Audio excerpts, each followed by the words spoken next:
안녕하세요. 김성길 목사와 함께하는 GTS 말씀 묵상 시간입니다. 오늘부터는 이제 6번째 주간의 말씀을 묵상하도록 하겠습니다. 이번 한 주간도 묵상과 함께 좋은 한 주간, 또 승리하는 한 주간 되시기 바랍니다. 이번 주간은 이제 2장의 결론에 대한 말씀을 묵상을 하게 되겠습니다. 우리가 이제 1장에서 가장 핵심은 1장 4절로 6절이었죠. 하나님께서 창세전에 우리를 선택하셨다는 것, 선택하실 때 3가지 조건, 사랑하셔서, 기뻐하셔서, 또 우리를 필요로 하셔서, 목적은 우리를 거룩하게 해서 하나님 나라에 돌아가 하나님의 나라, 예비하신 하늘의 기업을 누리고 영원토록 하나님께 영광 돌리게 하는 것입니다. 참 행복한 사람으로 우리는 세상에 왔어요. 그래서 이제 2장에 넘어가면은 이렇게 온 우리가 이 세상에 와보니까 세상은 다 죄가 왕노릇하거든요. 그래서 창세기 4장 이후부터 타락하고 인본주의가 왕노릇하고 영적으로는 마귀가 죄 노릇하고 그래서 우리가 다 죄를 짓고 하나님도 없었고 또 그리스도 밖에 있었고 그 다음에 또 소망도 없이 그렇게 살다가 결국은 진노를 받게 되는 거죠. 진노라는 것은 결국 하나님의 심판, 지옥불 속에 들어가는 겁니다. 이런 상태에 있는 우리를 하나님께서 이제 예수 그리스도의 십자가를 준비해 두시고 그 십자가의 피로 우리를 이제 구원하시게 되죠. 여기에 이제 유대인이나 이방인이나 다 이제 포함이 되는 겁니다. 원래 유대인들은 율법을 통해서 하나님께 나아가려고 했던 사람들이고 이방인들은 행위를 통해서 성인, 온전함을 이루려고 한 거죠. 그런데 이게 다 안 되는 거거든요. 행위로 가도 온전할 수 없고 율법으로도 온전할 수 없고 그래서 예수 그리스도의 십자가의 피는 행위를 가지고 구원하는 게 아니고 또 율법을 가지고도 구원하는 게 아니고 십자가의 피로 그래서 유대인이나 이방인이나 모두가 다 예수 그리스도를 믿음으로 이제 다시 본래의 신분을 회복하게 된 겁니다. 그렇다면 이제 신분을 회복한 우리의 예수 그리스도를 통해서 구원받은 우리의 신분은 이제 뭐냐? 우리의 신분은 뭐냐? 그리고 이제 우리 할 일은 뭐냐? 요 결론. 이 결론적 내용을 이번 주간에 묵상을 하게 되겠습니다. 그것이 바로 이제 2장 19절부터 22절까지입니다. 길지 않으니까 이번에는 꼭 외워보시기 바랍니다. 자, 그러면 이제 오늘도 그림 정리를 하겠습니다. 그리고 GTS 묵상은 3가지의 특징을 가지고 있다는 것, 스스로 느끼고 스스로 깨닫는 역동성, 암송의 능력, 한 본문을 한 주간 내내 묵상하니까 암송하기가 쉽죠. 7가지 주제 사용, 이것이 GTS의 아주 중요한 특징입니다. 잘 활용하시기 바랍니다. 자, 항상 첫날은 먼저 이 그림을 전체를 한번 쭉 보세요. 이 머릿돌 대신 예수님, 그 다음에 성전, 그 다음에 그림이 말씀 안으로 들어가는 거, 그 다음 그림이 기도하고 성령 충만, 그 다음 그림이 예수 그리스도 안에서 하나가 되고, 그 다음 그림이 교회 공동체가 되는 거, 그리고 마지막 그림은 천국의 공동체. 이게 제가 이걸 이제 만들 때마다 본문의 그 흐름을 설명할 수 있는 그림을 찾습니다. 이거 상당히 어렵거든요. 그래서 그림을 다 찾아서 그 흐름에 맞도록 배치를 합니다. 그래서 이 그림만 쭉 보면은 본문의 내용에 뭘 이야기하려고 하는 거구나. 이거를 알 수가 있게 되는 거죠.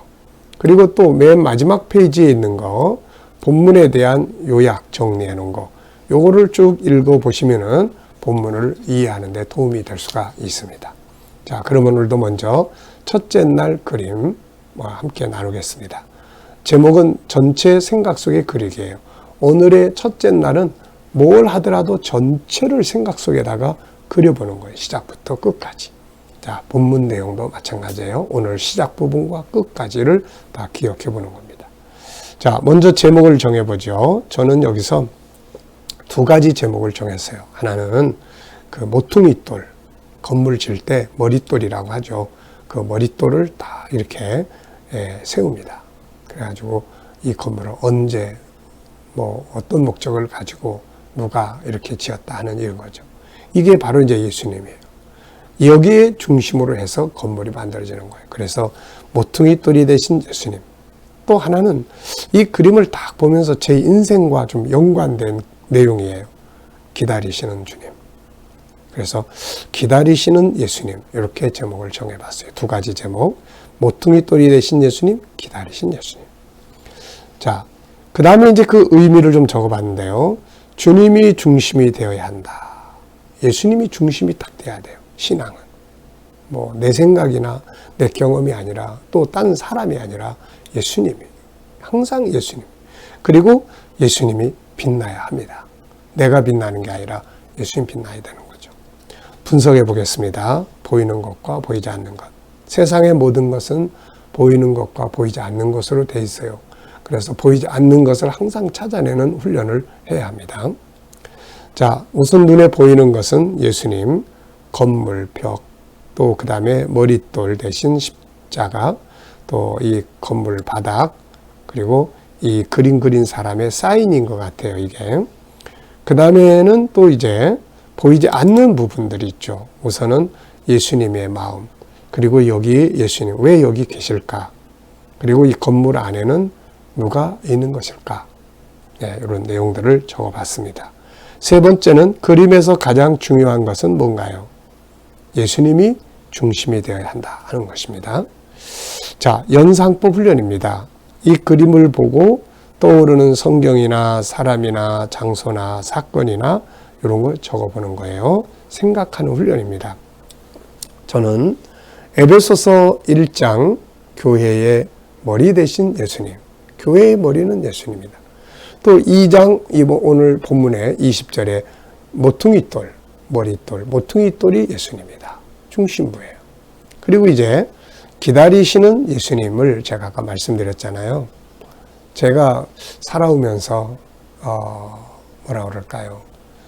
하던 일들, 또 목회도 하면서 그만두려고 했던 때가 참 여러 번 있었거든요.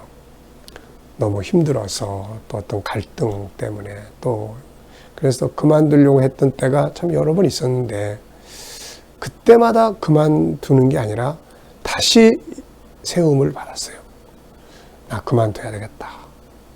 그러면 그분이 또 어떤 방법을 통해서 나를 다시 일으켜 세워요. 참 희한한 일들이 많았어요. 그래서 내가 나중에 이제 무슨 생각이 드냐면 이런 생각이 드는 거예요. 우리 아이들이 집에서 다 이제 그만할 거야. 그 집 나가버릴 거야. 그리고 팍 뛰쳐나가면 예수님이 이제 이렇게 골목에서 기다리고 계시는 거예요. 골목에서 다 기다리셨다가 잡으시는 거예요. 너 어디 가니? 어디 가? 난 널 믿어. 나도 이러이러했어. 그러면서 다시 이렇게 세우시는 거예요. 이거를 참 한 번, 두 번 경험한 게 아니에요. 여러 번 경험을 하면서 참 이 장면 저는 모르겠어요. 이 딴 사람도 어떻게 느낄지 모르지만 저는 이 건물 뒤에 딱 기다리시고 있다가 이쪽에서 이제 제가 나 이제 그만두고 다 때려칠 거야. 그리고 탁 뛰어나오면은 너 어디 가? 그러고 딱 잡으시는. 그게 너무 연상돼요, 이게. 네. 자, 상상력 키우기입니다. 이 그림을 가운데 두고, 자, 앞뒤의 그림. 그래서 저는 앞뒤 그림을 그렇게 그렸어요. 앞에 있는 그림은 난 도저히 못하겠다 그러고 이제 포기하고 뛰쳐나가는 나의 모습을 그려볼 것 같고요. 그 다음에 예수님 딱 기다리고 계세요. 그 다음에 딱 잡아주시죠. 너 어디 가? 내 손 잡고 다시 원상 복귀하시는 그 모습을 그려볼 수 있을 것 같습니다. 참 멋있는 그림이에요. 자, 오늘도 미래를 어떻게 살고 싶은가요? 그렇다면 지금 무엇을 해야 할까요? 한 번쯤 이 질문 생각해 보시고 오늘 지나가시기 바랍니다. 자, 본문 말씀 읽어보겠습니다. 2장 19절로 22절이에요. 그러니까 2장 전체의 결론입니다. 그러므로 이제부터 너희는 외인도 아니요 나그네도 아니요 오직 성도들과 동일한 시민이요 하나님의 권속이라. 너희는 사도들과 선지자들의 터 위에 세우심을 입은 자라. 그리스도 예수께서 친히 모퉁이 돌이 되셨느니라. 그의 안에서 건물마다 서로 연결하여 주 안에서 성전이 되어가고 너희도 성령 안에서 하나님이 거하실 초소가 되기 위하여 그리스도 예수 안에서 함께 지어져 가느니라. 아멘. 먼저 어제 오늘 감사한 것들 쭉 적어보시기 바랍니다. 자, 그리고 1번 질문이에요. 본문에서 느끼는 건 뭔가요? 자, 저는 4가지를 적었습니다. 첫째, 우리의 신분. 지금 우리의 신분은 뭐냐? 성도요, 시민이요, 하나님의 본속 가족이다. 2장의 결론이죠. 그리고 이제 신앙의 구조. 우리는 신앙이라는 집을 어떻게, 뭘 근거로 만들어 갈 거냐. 그래서 사도들과 선지자들을 터 위에 세워졌다. 예수님이 모퉁이 돌이다. 그러니까 건물을 지으려면 항상 기본 설계도면이 있어야 돼요. 여기에 의해서 짓는 거거든요. 그러니까 우리의 신앙생활의 설계도면은 바로 선지자들과 사도들, 예수님이 글이에요. 그분들이 써놓은 거. 바로 성경이에요. 구약, 사복음서, 이게 중심이잖아요. 모퉁이 돌. 그 다음에 구약, 신약, 사도들의 글. 요게 신앙의 기본 터다. 이거를 우리에게 보여주는 거예요. 네. 그래서 우리는 성경을 기준으로 신앙이 발전해 가야 합니다. 그 다음에 세 번째는 이제 그리스도 안에서의 연합. 이게 중요해요. 연합. 그 다음에 이제 네 번째는 성도들의 신앙의 목표. 바로 하나님이 거하실 하나님의 집이 되어 가는 것입니다. 자, 구조 정리를 해보겠어요. 구조는 네 구절이니까 전체 하나로 묶으셔도 되고 아니면 또 이렇게 나누셔도 되는데 저는 1, 3 이렇게 적었어요. 1, 3. 앞에 1은 이제 신분입니다. 신분. 우리들의 신분. 예수 안에서 회복된 우리의 신분. 그리고 뒤에 3은 신앙의 구조. 신앙은 뭘 위해서, 어떤 터 위에 세워야 되느냐. 그 다음에 이제 그 목적. 네. 신앙의 배경과 함께 목적. 우리가 신앙생활의 목적은 뭐가 돼야 되느냐. 하나님 우리 안에 거하실 수 있는 하나님의 집으로 단장시켜 가야 하는 거죠. 네. 하나님의 성전으로. 자, 시작과 끝입니다. 그러니까 오늘 주제가 전체 기억하기예요. 그 전체를 기억하려면 시작 부분을 알고 끝 부분을 먼저 알면은 가운데 내용을 이해하기가 쉽죠. 자, 오늘 본문에서 4구절인데 시작하는 부분은 우리의 신분은 이제 이렇다. 그 다음에 이제 끝 부분은 하나님이 거하실 하나님의 성전으로 만들어져 가야 한다. 그러면 이제 가운데 내용은 그러면 하나님의 성전으로 만들어져 가야 되는 그 배경은 뭐냐? 신앙의 배경, 터는 어디 위에 되냐? 만들어져야 되냐? 요거예요. 바로 사도들과 선지자들과 예수 그리스도를 중심으로 바로 신구약 성경을 기준으로 해서 신앙생활을 해야 되고 성장을 해야 된다는 그런 내용이죠. 자, 스토리텔링입니다. 본문 전체를 이해하기 위해서 스토리텔링 하는데 저는 1장, 2장 전체를 그냥 요 본문까지 하나로 묶어가지고 스토리를 하나 만들어 봤습니다. 사람은 본래 예수 그리스도 안에서 하나님의 선택하심으로 세상에 오게 된다. 세상에 오는 목적은 이 땅에 살다가 하나님 나라에 돌아가서 그 보좌 앞에 서고 예비하신 기업을 얻어 영원토록 살면서 하나님께 영광 돌리고 찬양하게 되는 것이다. 그런데 세상에 와보니 세상은 죄가 왕노릇하는 곳이다. 따라서 세상에 온 나는 죄인이 되어버렸다. 결국 진노의 자녀가 된 것이다. 이때는 마귀를 따라 살았고 그리스도 밖에 있었고 소망도 없고 하나님도 없이 살았다. 그런데 하나님의 사랑은 나를 그대로 버려두지 않으시고 이런 가운데 있는 나를 구원하셨다. 예수 그리스도의 십자가의 보혈로 우리를 죄에서 건져내셔서 다시금 하나님의 자녀의 지위를 회복하게 하시고 하나님께 나아가고 천국을 향해 가게 하신 것이다. 여기에는 유대인이나 이방인이나 차별이 없다. 모두 예수 십자가 안에서 구원을 받게 하신 것이다. 이제 유대인이든 이방인이든 그리스도 안에 있는 자들이라면 외국인도 아니고 나그네도 아니다. 모두가 하늘의 시민이 되었고 성도가 되었고 하나님의 가족이 되었다. 이제 우리의 신앙은 사도들과 선자들 그리고 예수님의 말씀의 근거에서 이루어져야 한다. 그래서 예수 안에서 모두가 연합하고 하나님이 거하실 성전이 만들어져 성전이 되어가야 한다. 이게 이제 1장, 2장의 스토리예요. 1장, 2장 다 잘 기억하실 수 있죠. 자, 제목 정하고 풀어보기입니다. 인생이라고 하는 것 알고 보면 제목 정하고 제목을 풀어가는 거예요. 지난날에 살아온 삶을 제목으로 정한다면 어떻게 정할 수 있을까요? 또 그 안에 내용을 풀어본다면 어떻게 풀어볼 수 있을까요? 앞으로의 내 미래 인생의 제목을 정한다면 어떻게 정하면 좋을까요? 어떻게 살고 싶은가요? 그 살고 싶은 주제를 정하면 됩니다.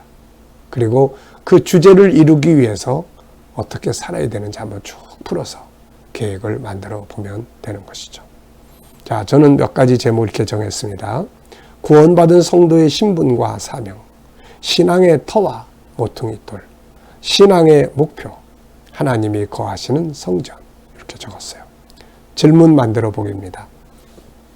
삶의 변화와 발전을 이루기 위해서는 질문을 만들 수 있어야 합니다. 아이들의 천재성을 개발해 주려면 좋은 질문들을 할 수 있게 만들어주면 되는 것이에요. 자, 3가지 질문을 전 만들었어요. 첫째, 예수 안에 있는 우리의 신분은 뭔가? 이제 하늘의 시민이 된 거죠. 하나님의 자녀, 가족이 된 거죠. 두 번째, 신앙은 무엇을 근거로 이루어져야 하는가? 바로 성경, 사도들의 글, 신약성경, 선지자들의 글, 구약성경, 예수님의 글, 사복음서, 이것을 중심으로 우리의 신앙은 성장해 가야 합니다. 세 번째, 이제 우리의 사명은 무엇인가? 이제 우리가 해야 될 일은 하나님이 계실 수 있는 그런 성전을 내 마음에 만들어 가야 하고 그런 공동체를 만들어 가야 하는 것입니다. 자, 이제 오늘, 내일, 모레는 IQ 기도문이에요. 오늘 첫째 날은 이제 학습 지도를 위한 지도 방향이에요. 또 우리의 삶을 살아가는 우리 인생의 방향이에요. 이대로 우리가 살아보고 이대로 해보면 정말 좋은 결과들을 얻을 수 있습니다. 자, 우선 뭘 하든 동기가 중요해요. 목적. 왜 하냐? 그 다음에는 기계적으로 하지 않고 주도적으로 하는 게 중요해요. 누가 시켜서 하는 게 아니라 스스로 하는 게 중요하고. 그 다음에 영역 분류, 진로, 비전, 방향성이 있어야 하고 질문 능력을 키워야 합니다. 그리고 어떤 일을 이루기 위해서는 지식적인 것과 기술적인 것을 배워야 되죠. 그리고 창의력적으로 해야 합니다. 즐겁게 해야 하고 변화를 추구해야 하고 서로 협동해서 할 수 있어야 하고 이야기를처럼 이야기로 나눌 수 있어야 하고 SQ, 영성, EQ, 감성, IQ, 지적 재능이 합쳐질 수 있도록 그러면 공부든 비즈니스든 무엇을 하든 아주 멋지게 승리할 수 있어요. 오늘의 과제입니다. 하루 일과 나눠보기예요. 저녁 때쯤 돼서 함께 이야기 나눠보고 아이들이 있으면은 아이들과 같이 학교 공부했던 것도 이야기로 나눠보고 이야기로 나눠보면 애들이 공부한 걸 잘 기억하게 돼요. 오늘 묵상하기입니다. 자, 오늘도 묵상 훈련 함께 하겠습니다. 묵상은 참 중요한 거니까 꼭 하십시오. 자, 우선 눈을 감으시고 마음을 집중하시고 본문의 말씀을 한번 쭉 생각해 보세요. 본문. 이제 우리는 그리스도 안에서 외인도 아니고 나그네도 아니다. 여기서부터 끝은 하나님의 거하실 성전이 되어져야 한다 하는 것. 자, 그리고 이제 오늘 내가 누구를 만날지 또 어떤 일을 하게 될지 생각해 보시고 그 다음에 주님께 물어보십시오. 주님, 오늘 내가 이 사람을 만납니다. 무슨 말씀 하시고 싶으세요? 뭔 말을 해야 될까요? 주님, 오늘 내가 여기 가서 이 일을 합니다. 어떤 자세로 일을 해야 될까요? 주님이 어떻게 하시겠습니까? 이런 것들을 한번 쭉 생각해 보시고 그리고 이제 기다려 보세요. 그러면 말씀이 떠오르기도 하고 또 어떤 지혜가 떠오르기도 하고 어떤 감동되는 내용이 떠오르기도 합니다. 그게 바로 영감이에요. 그걸 가지고 살면 세상을 주님이 다스리는 거기 때문에 좋은 결과들을 가져올 수 있습니다. 자, 오늘도 묵상과 함께 좋은 하루 되시기 바랍니다. 기도하고 마치겠습니다. 주님, 또 한 주간을 시작합니다. 복된 한 주간 되게 하여 주시옵소서. 승리하는 한 주간 되게 해 주시옵소서. 오늘도 우리 자녀들, 친척들, 동료들 중에 믿지 않는 자들 다 주께 돌아와 구원받게 하여 주시고 오늘도 또 우리 자녀들과 성도들 머무는 곳마다 함께 하셔서 코로나로부터 또 안전하게 보호하여 주시고 저희가 일하는 직장과 사업장마다 또 형통하게 하여 주시고 또 새로운 일터를 구하는 자들에게는 좋은 일터들이 예비되게 하여 주시고 문제가 있는 사람들 주여 지혜롭게 이 문제 잘 풀어서 합력하여 선을 이루게 하여 주시옵소서. 주님 치료받는 성도들 저희들이 치료받는 일에 함께 하셔서 또 더욱더 온전하게 또 건강하게 질병으로부터 벗어나게 하여 주시옵소서. 오늘 우리 나라와 민족이 함께 하시고 지도자들에게 지혜를 주셔서 나라를 잘 이끌어갈 수 있게 하여 주시옵소서. 주님 오늘도 세계 곳곳에 있는 선교사님들과 저들의 사역 가운데 함께 하여 주시고 우크라이나의 전쟁도 속히 끝나게 하여 주시고 세계 속에서도 하나님 또 이 코로나 속히 종결돼서 우리가 천국 복음 들고 나아가게 하여 주시옵소서. 오늘도 지적 재능이 잘 발전해서 우리의 삶이 복되게 하여 주시옵소서. 세상을 다스리게 하여 주시옵소서. 감사하며 예수님의 이름으로 기도하옵나이다. 아멘.